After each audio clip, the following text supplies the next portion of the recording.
गया ना perfect rainbow. हाँ, कितना सुंदर है। मम्मा, आपकी ड्राइंग बहुत अच्छी है। Thank you.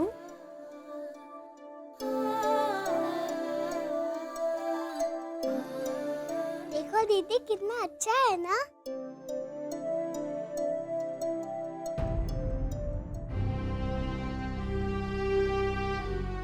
मामा को हमेशा ड्राइंग में फर्स्ट प्राइज मिलता था।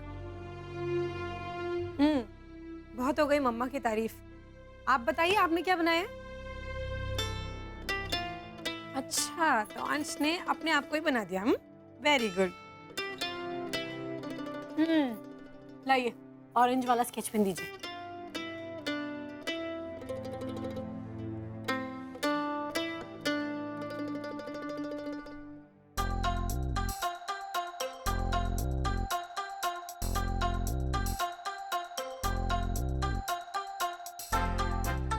भाभी, वो लंच टाइम हो गया है। आप भैया का खाना लेके ऑफिस चली जाइए ना। भैया को तो टाइम मिलेगा नहीं आने का।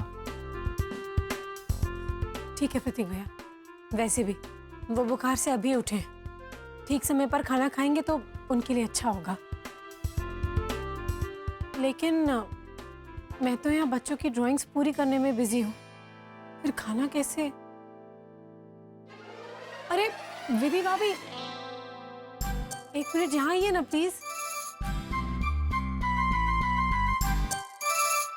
हाँ भाभी, वो मैं बच्चों की ड्राइंग में बिजी हूँ, क्या आप यश जी को ऑफिस में जाकर खाना दे देंगी? Thank you. दिखाओ।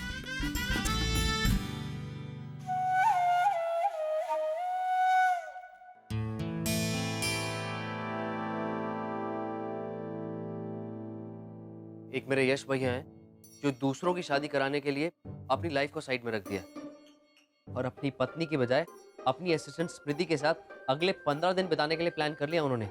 और एक ही मेरी देवरानी है आरती, जिसकी पूरी दुनिया बच्चों में ही सिमट गई। भाभी कुछ तो सोचिए, हम आरती भाभी को कैसे कराएंगे प्यार का एहसास?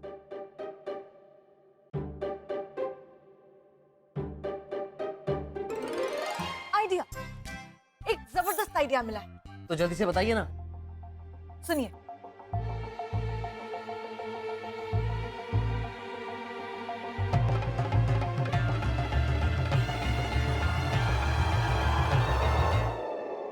तो कैसा रहा आइडिया?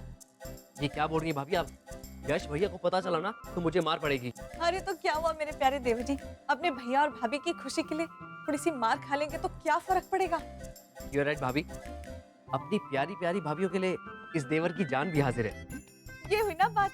तो भाभी मैं चला अपने मिशन पे, मुझे आप आशीर्वाद दीजिए। विजयी भाव, आप जल्दी से यश भैया के लिए खाना ले जाइए, मैं अभी आती हूँ। ओके।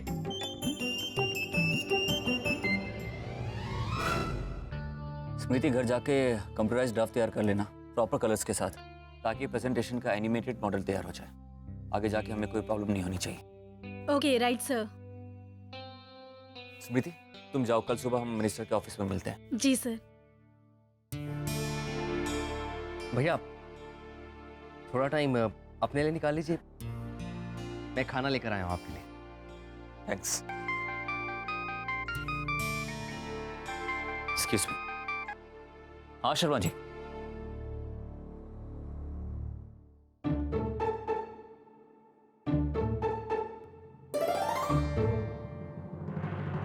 हाय स्मृति। हाय। अपने बॉस से काफी इम्प्रेस लगती है तुम। ओह यस, मैं बहुत लकी हूँ जो मुझे ऐसे बॉस मिले।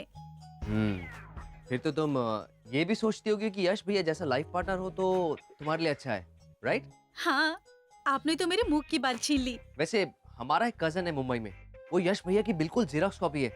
देखने में भी वैसा हैंडसम और एकदम सिंपल, और हेल्प करने में सबसे आगे। मल्टीनेशनल कंपनी में काम करता है, बहुत अच्छी पोस्ट पे है वो। अब कोई भी लड़की एक पांव पे शादी करने के लिए तैयार हो जाएगी। और वैसे भी तुम्हारे घर वाले भी यही चाहते हैं ना कि जल्दी से जल्दी तुम्हारी शादी हो जाए और तुम सेटल हो जाओ, राइट? राइट। तो फिर देर किस बात की, मैं एक काम करता हूँ, मैं उससे बात करके तुम्हारी मीटिंग फिक्स करा देता हूँ। कल सुबह की ट्रेन से तुम मुंबई चली जाओ। कल सुबह? नहीं, मैं यस सर का इतना इम्पोर्टेंट प्रोजेक्ट छोड़कर नहीं जाऊंगी। अब देखो, तुम उसकी चिंता मत करो, मैं सब संभाल लूंगा। तुम्हारे आने से पहले भी तो हमारा वेडिंग प्लान का बिजनेस चलता था ना। वैसे सोच लो, ऐसे मौके बार बार नहीं आते। 1-2 दर्जन के प्रपोजल्स तो उसे ऐसे ही आते हैं। अगर उसने लड़की पसंद कर ली तो तुम्हारा चांस गया। मैं चली गई तो यस सर को लास्ट मोमेंट पर कोई नई डिजाइनर नहीं मिली तो नहीं, मैं सर को डिश नहीं कर सकती, सॉरी। स्मृति देखो, मैं तुम्हें कैसे समझाऊं? मैं ये सब कुछ कर रहा हूं ना, मैं यश भैया के लिए कर रहा हूं। मैं चाहता हूं कि यश भैया और उनकी वाइफ यानी मेरी भाभी वो ज्यादा से ज्यादा टाइम स्पेंड करें। उनकी अभी अभी शादी हुई है ना, अगर अभी टाइम स्पेंड नहीं करेंगे तो क्या बुढ़ापे में करेंगे? ओह, तो ये बात है। पर सर, ये काम भी तो जरूरी है ना, और कोई नई डिजाइनर नहीं मिली तो? तुम उसकी चिंता मत करो, मेरी भाभी है ना, यश भैया की वाइफ, वो सब संभाल लेंगी। बहुत अच्छी डिजाइनर है। देखो, तुम सिचुएशन समझने की कोशिश करो। तुम कोई भी बहाना मार के छुट्टी लेके बाहर चली जाओ। ऐसे में तुम सर को डिच भी नहीं करोगी और मैं भी कामयाब हो जाऊंगा अपने भैया भाभी को नजदीक लाने में। प्लीज, इसी में सबकी भलाई है।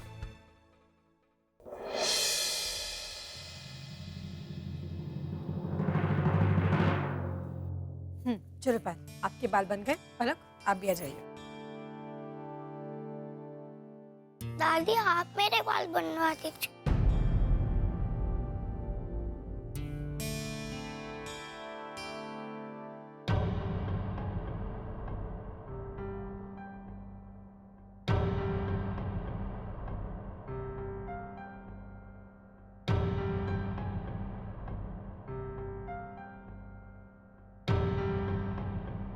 क्या हुआ यश, कोई प्रॉब्लम?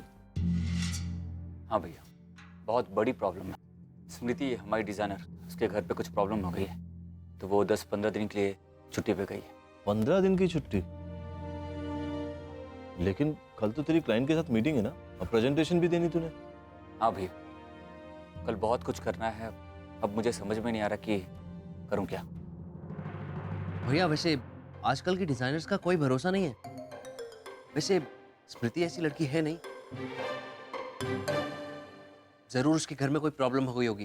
अब आप एक काम कीजिए ना, आप एक नई डिजाइनर अपॉइंट कर लीजिए। अरे इतना अच्छा डिजाइनर मिलना कोई आसान बात थोड़ी होती है, वो भी इतने कम वक्त में। मैंने बहुत लोगों से बात की, लेकिन सभी बिजी। क्या करें अब, कुछ समझ में नहीं आ रहा। देख यश, सबसे पहले तो ये कर कि कल की जो मीटिंग है उसे पोस्टपोन करते हैं। नहीं भैया, ये नहीं हो सकता। मैं कमिट कर चुका हूँ, ये हमारे प्रेस्टीज का सवाल है। अगर ऐसा नहीं किया तो हो सकता है कि क्लाइंट नाराज होकर ये डील किसी और को दे दे।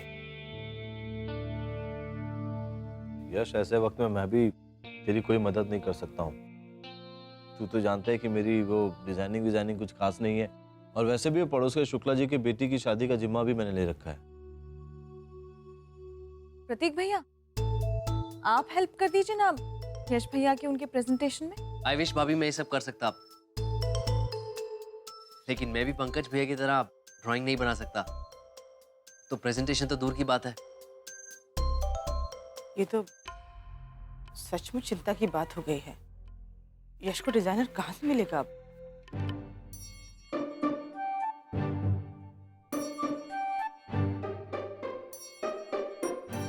मेरी नजर में एक डिजाइनर है जो आसानी से मिल भी जाएगी। कौन? अपनी आरती। मैं? भाभी, मैं कैसे? क्यों? तुमने आर्ट्स में ग्रेजुएशन किया है ना? हाँ, किया तो है, लेकिन लेकिन कुछ नहीं भाभी। आज सुबह आपने बहुत अच्छी ड्राइंग बनाई थी, बहुत अच्छा रेनबो बनाया था, है ना? मम्मा की ड्राइंग बहुत अच्छी है। अब मान भी जाओ आरती।